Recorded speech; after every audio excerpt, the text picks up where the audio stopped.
Okay, up next, college thrifts. Take the stage. Perfect. Can you hear me well? Yeah. Perfect. Hello, everyone. My name is Patricia Garcia, and today I'll be presenting college thrifts. Next slide, please. Throughout my time at the undergraduate level, I've had the opportunity of experiencing distinct college campuses and cultures.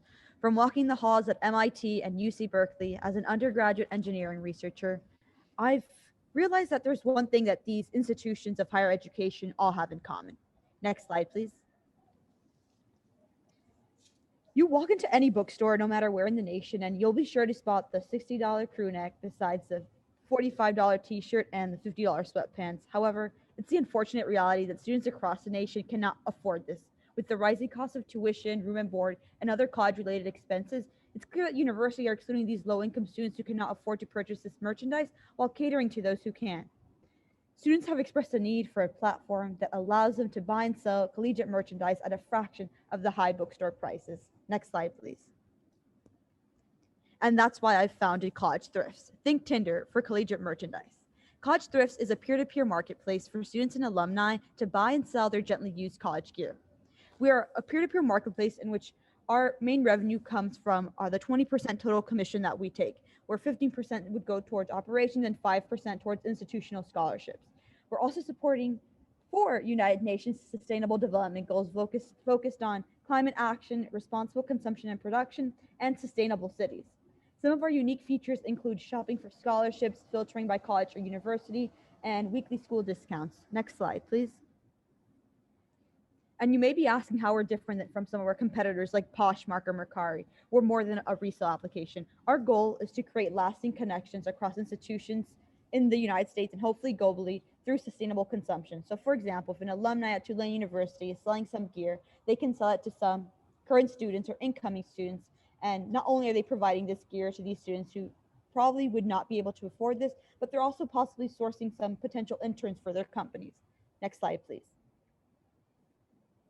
And you may be asking, how do we know that this works? So in May of 2019, I launched an Instagram prototype selling my personal college gear from the school I was no longer attending. It was the University of Miami.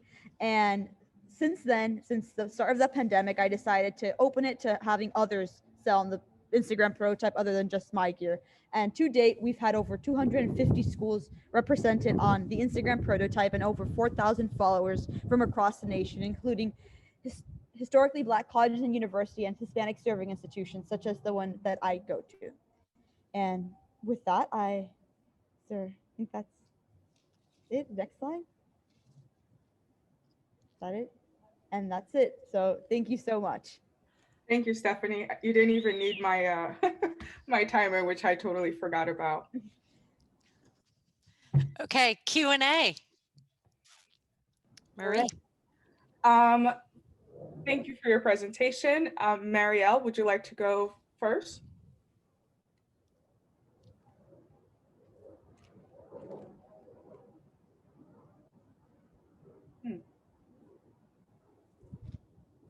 There she is.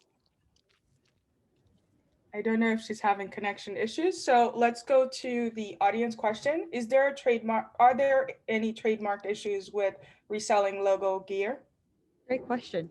So the resale aspect currently, there is no trademark aspect of it. So we're not essentially slapping a logo onto a shirt. Like if you go on Poshmark or Mercari or some of these other applications, the used gear is already being sold. So as per that aspect of it, there's currently no trademark infringement that I'm aware of. Thank you. Marielle, are you having sound issues? Would you like to ask the next question?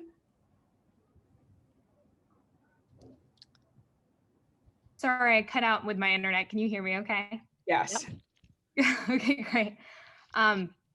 That's so great that your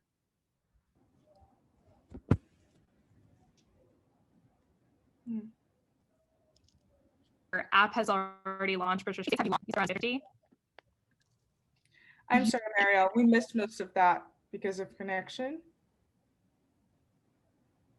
Can you hear me okay now? Yes. Yeah. Okay. Just asking, Patricia, how many states have you launched in?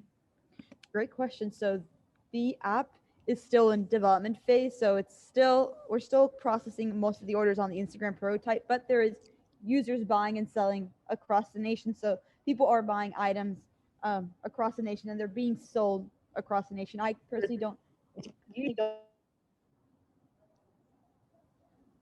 Oh, I don't know if you were saying anything. Connection is a little spotty.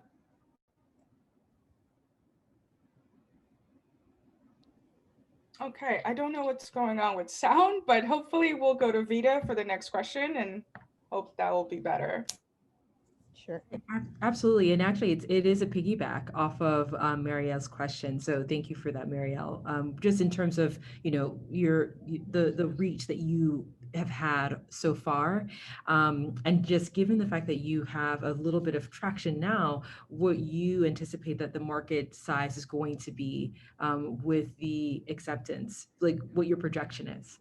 Right. So right now, when it comes to like resale and like resale apparel, resale item, it's projected to grow to over 50 billion by 2023. So there is a large, I would say, following when it comes to this thrifting aspect, resale aspect, especially amongst Gen Z, which is where a lot of our college students at. So I believe that within this college market, resale market, it's something that's continuously booming and people are continuously interested. So I'm excited to see in the next couple of years how much college thrift has the potential to grow given this growing popularity in these different areas of sustainability and the support of the United Nations Sustainable Development Goals.